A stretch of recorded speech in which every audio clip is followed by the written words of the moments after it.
So this is the press to 4-6 piston drop. Mm-hmm. In this play, start out with the press. Idea being as the ball moves, front is maintained. Maybe we get a release there. As the ball moves around, our guard is able to stay in front. And, if we can hold that position, stay up in the lanes, force wet passes around the perimeter, gives our 2-meter guards some time to maintain the front, maybe even to bring some help out from the goalie if someone's trying to force a pass in. It allows our goalie to come out and make a steal. Against better teams that may be able to, or stronger guards, may be able to get this side. At some point we may want to look at dropping. So like if the ball comes here, we could foul and drop into a 4B or a 4-6 drop, 4B, 4 back. This way we're usually giving the shot to a right-handed player, putting up hands, helping the goalie. And depending on where we are on the clock, okay, we can put additional pressure on this guy. If we're down, 10, 9, 8, when these players probably start thinking about going back on defense, we can look to stair step over, maybe put some pressure on the shooter. If he tries to come this way with the ball, we can jump that way on him. But that's important to be aware of the clock. If this drop is forced early in the clock with let's say 17, 16, 15 on the clock, then we may have some other issues. For example, this guy drives, so we go with him. We don't really have that help from there. And if this guy's improving his angle to become a shooter, we'd like to be able to go knock him down at some point without allowing the pass into 2 meters. So that's where the 4-6 drop comes in.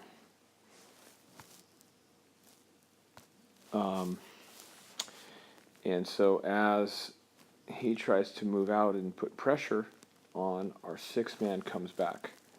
Another thing that may seem kind of obvious here is that it helps if the whole guard can push the whole man out this way toward this side. That makes it a lot easier for someone here to crash and slough. If he's set really deep, that's a long way to swim, but still probably better to drop and sit right here and give the shot to this guy at 6, because that is an angle that our goalie, and that's a shot that our goalie would like to take, and he'll eat up all day. So the 4-6 piston drop is, it's just that. It's a piston movement. So one guy goes in, one guy goes out, and usually you want to have we want to be able to attack the ball, but we want to make sure that before we go out and attack the ball, that our 4-man comes back to help. So here we need some communication between these two guys. We don't need 2 guys dropping, and we don't really want both guys pressing. So one way to handle this is X4 will say, "I'm back." X4 being the guy who comes back off of the 4 position. So this would be X4.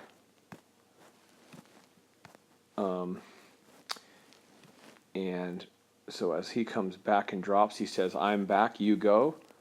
And then X6 can move out and put the pressure on him if he's a threat. And then as the ball moves back out to 4, we can attack the 4-man.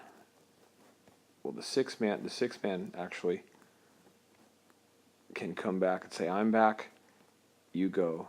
Now the X4 man can come back and go down. So this way we're not giving the shooters all day to fake the ball, and we're taking away 2 meters, which I think is going to be an important part of this game. Okay, another defense that's really effective, especially late in clock, when we're down in that red zone. The is press to 2S, and this requires a little bit of teamwork, a little bit of communication, play call. So again, maybe the offense recognizes that the 2 meter man is facing the 1-2 side, and they swing the ball around like this and like this, and then maybe there's a foul called, or the X2 fouls, so X2 can foul and come back to take away the 2 meter man. And again, if we're late in the clock, 2S just means 2 back, X2 back, we're dropping off the 2 defender, and S is for split, which means the other players can move into splits and into gaps. So X4 moves into the 4-3 gap, X3 moves into the 2-3 gap, and if this guy comes in with the ball and tries to attack here, if he gets live, we can sprint over to knock him down and force the ball to 3, which is a better angle, and then X4 can swim over to him. We force the ball back to the 4 side. And then what we can do is return to a press. And so this can be done with X2, who was originally dropping from 2, coming all the way back and swimming out to get him. But what often happens here is we'll see a forced shot, because remember the clock was late, so we're down at 4, 3, 2, 1, and so we're forcing the shot from 4, which will hopefully allow these guys to get out on a counterattack, these gappers, and maybe even these guys off the wings, get a little cut off and go. Good way to counter. It's a nice play to run late in the clock. And all of these plays work better if you can force the team out of balance. So if we go back to kind of where we were in the beginning, if maybe we're pressing hard and these guys are way out here, it makes it difficult for them to adjust, especially late in the clock, because they're going to have shots very far from the cage. So as the ball swings, maybe that foul is called, or our 2 meter guard's calling for help. There's a foul and a drop. X3 can swim over to him.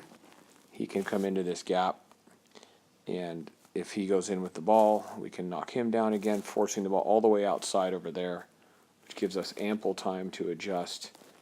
And again, return to a press and get ready to counter. Press to 2S. So really these defenses require a little bit of communication. They work really well if we can start with a good press and just communicate. We're going press to 4-6 or press to 2S. Our goalie can call help back. Our guard should call for help, especially if they need help. What we don't want to be doing is sitting here in situations like this where our whole guard is stuck behind, no one's helping, and the ball just comes in like that for an ejection or a shot.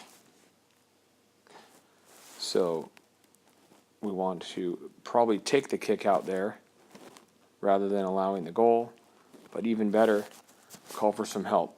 Whether you're the whole guard saying help, 6B, 4-6, or whatever. Joe, get back. We can help each other and just be aware. Okay, next we'll look at some man down defense. A couple of plays. One play primarily called jump 41. Another way to run it would be the jump 4-1-5.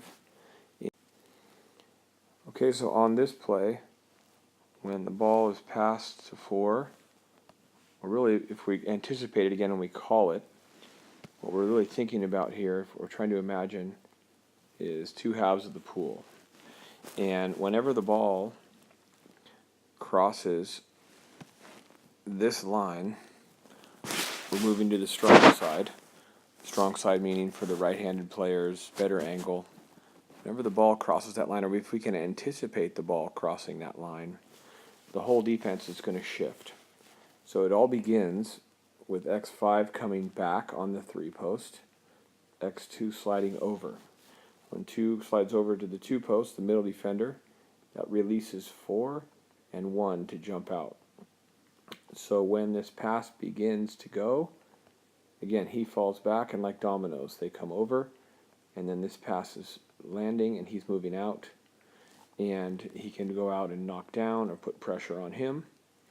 And then same thing when the ball's thrown to 1, he can make sure he cuts off that near side shot and come down to knock him down, or out to knock him down. And so then when the ball is thrown back to this side, we don't really want to let him just walk into the center and shoot it. So when the ball crosses back over the line, if we can again anticipate that, we can go back into our house defense and get the hands up and help our goalie.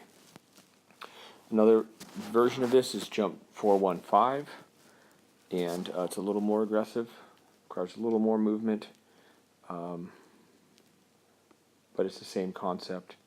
If the ball's at 5, we're going to move out on him. This will require X3 to come back. And if the ball goes to 6, like this, okay, X5's really got to hustle back like this to cover him. So X3 can come down, X2 can come over also to help as that pass is thrown to 6, because X5 might get stuck out here. So as the pass is thrown from 5 to 6, X3 can drop down to cover the near side. X2, who doesn't quite have as far to swim, can jump over. X5 begins working his way back to take away that right arm on the 3 post, and then X2 is released to come back. And then again, if the ball comes to 5, he can come out, he can come up, and we can anticipate these passes, and we go back into our jump 41. These guys come out ready to attack. So really the only guy that gets to sort of play with the ball really is going to be the 6th man. We want to force the shots from over here. Having talked with Tom, those are the shots he wants to take. So we want to make sure we cover them. We don't want to be going out like this and leaving the 3 post, however. We got to make sure that we take that 3 post away. All stuck.